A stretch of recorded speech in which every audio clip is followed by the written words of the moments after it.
6 দিনমান হৈ গ'ল ৰানিং নকৰা খেতিৰ কামত ব্যস্ততাৰ কাৰণে যেনে তেনে খেতি শেষ কৰিলোঁ সেইকাৰণে আজিৰ পৰা অলপ চলপ ৰানিং কৰিছোঁগৈ আৰু গাইজ বহুতে সুধি আছিলে আসাম পুলিচ আৰু আসাম কমাণ্ডৰ ৰিজাল্ট কেনেকুৱা হ'ল বুলি এতিয়ালৈকেতো এপইণ্টমেণ্ট দিয়াগৈ নাই আৰু ৰিজাল্টো দিয়াগৈ নাই ৰিজাল্ট দিয়াৰ পিছতে এপইণ্টমেণ্ট দিব সকলোৱে গম পাইছে চাগে 10 অক্টোবৰত এপইণ্টমেণ্ট দিব বুলি 10 অক্টোবৰৰ এপইণ্টমেণ্ট নিদিয়াৰ এসপ্তাহৰ আগতে মানে ৰিজাল্ট দিব বুলি মামাই ঘোষণা কৰি দিলে আপোনালোকে চাইছে চাগে আৰু গাইজ নিউ ভেকেঞ্চি ওলাবগে সো আপোনালোকেও ৰানিং কৰি থাকে এতিয়াৰ পৰা কন্টিনিউ আৰু গাইজ আপোনালোকক মই আজি মোৰ আসাম পুলিচ ফিজিক্যাল ইন্টাৰভিউ কিছুমান ভিডিও ক্লিপ দেখাম বুলি ভাবিছো সো আপোনালোকে ভিডিওটি স্ক্ৰীনত চাই থাকে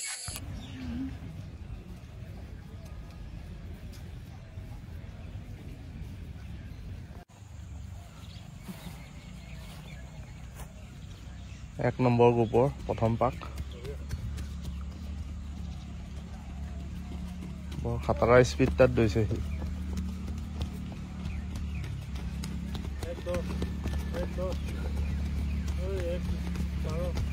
এনেকা মাৰি থাকিলে এক্সিলেণ্ট হ'ব কিন্তু ধুনীয়া মাৰিছে সেইটোৱে প্ৰথম জোচটো থাকে বাৰু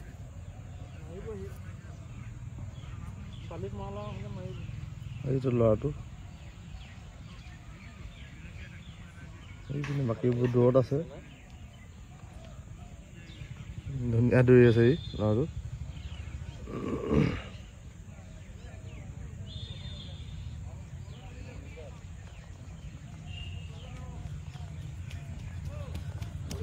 মজা ধুনীয়া এনেকৈ মাৰি থাকা সেইটো আহি আছে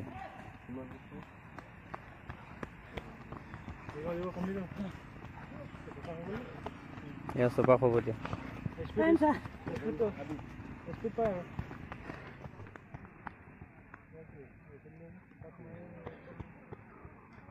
ঐ বাবা সোমাই যা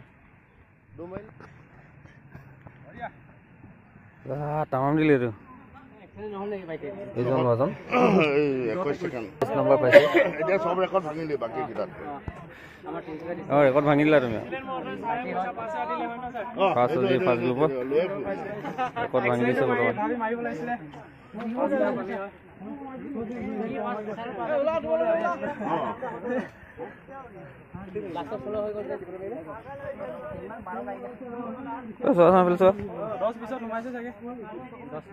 একৈশ হ'ব লাগে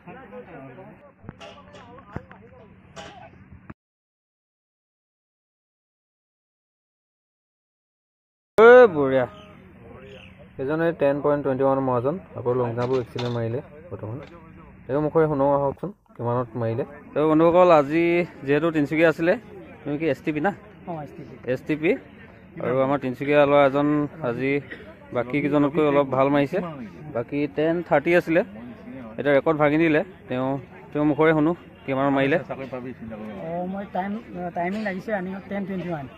মই তিনিচুকীয়া ডিষ্ট্ৰিক্টৰ সদিয়া অমৰপুৰৰ হয় নিৰ্মাণ কেৰণী বাৰে আৰু লং জাম্প এক্সিলেণ্ট মাৰিছে তেওঁ এক্সিলেণ্ট মাৰিছে এবাৰতে এক্সিলেণ্ট মাৰিছে আৰু বন্ধুসকল যিহেতু তেখেতে চিনাপো এক্সিলেণ্ট মাৰিলে তো ভিডিঅ'টো উঠাবগৈ নোৱাৰিলোঁ আৰু কিছু সময়ৰ অভাৱৰ কাৰণে বৰ্তমান তেওঁ হাইটৰ চেষ্টা পাইছে সেইজন আৰু এয়া ফাৰ্ষ্ট গ্ৰুপৰ যিহেতু মেডিকেল আৰম্ভ হৈ গৈছে বৰ্তমান তো আমাৰ ছাৰে চাই আছে আপোনালোকে যেতিয়া দৌৰত ভাল পাৰফৰ্মেঞ্চ দিয়ে তেতিয়া আমাৰ ভাল লাগে আৰু যেতিয়া ৰেকৰ্ড কৰে তাতকৈ বেছি ভাল লাগে তো যোৱা কিছুদিন ধৰি আমাৰ ইয়াত ৰেকৰ্ডৰ ওপৰত ৰেকৰ্ড হৈ গৈ আছে যোৱা আজি 2 ঘণ্টামান আগলৈকে এটা ৰেকৰ্ড হৈ আছিলে 10.30 ছেকেণ্ডত আমাৰ 32শ মিটাৰটো ক্লিয়াৰ কৰিছিলে তো আজি সেই ৰেকৰ্ডটো পুনৰ ভাঙি দিলে খুব সম্ভৱ অসমৰ ভিতৰত 2 নম্বৰ হায়েষ্ট মাৰ্ক পোৱা ল'ৰাটো আজি আমাৰ ডিব্ৰুগড়ত আপোনালোকে দেখিবলৈ পাব মই আপোনালোকক চিনাকি কৰাই দিম প্ৰথমে তেওঁ ক'ত কিমান নম্বৰ পাইছে এইটো কৰি লৈছোঁ তেওঁ 32শ মিটাৰটো 10.21 ছেকেণ্ডত ক্লিয়াৰ কৰিলে আৰু মাৰ্ক পালে 18.32 আৰু লং জাম্পটো এক্সিলেণ্ট মাৰিলে লং জাম্পটো তেওঁ মাৰিলে 522.78 মানে 17 ফুট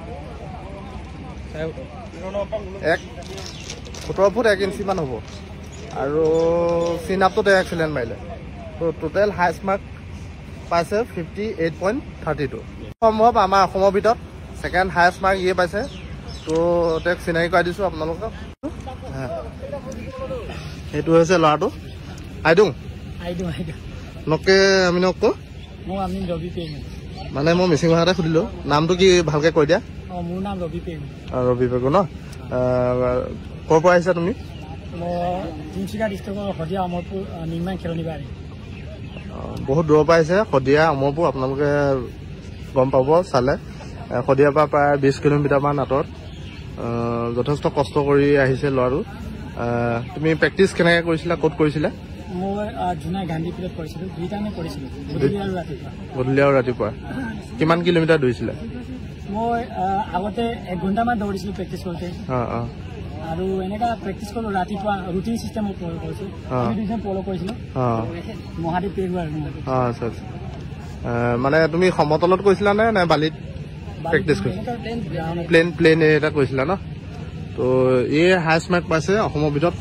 মোৰ যদি ভুল হোৱা নাই তো 58.32 মাৰ্ক পালে তো আজি এটা নতুন ৰেকৰ্ড গঢ়িলে খুব ভাল লাগিলে তো 10 মিনিটত তেওঁ এনে প্ৰেক্টিচ কৰি থাকোঁতে 10 মিনিট 10 ছেকেণ্ডত প্ৰেক্টিচ কৰি আছিলে কিন্তু ভৰিত অলপ দুখ পোৱাৰ কাৰণে মানে এতিয়াও আপোনালোকে চাব পাৰে তেওঁ ভৰিত বেণ্ডেজ লগাই আছে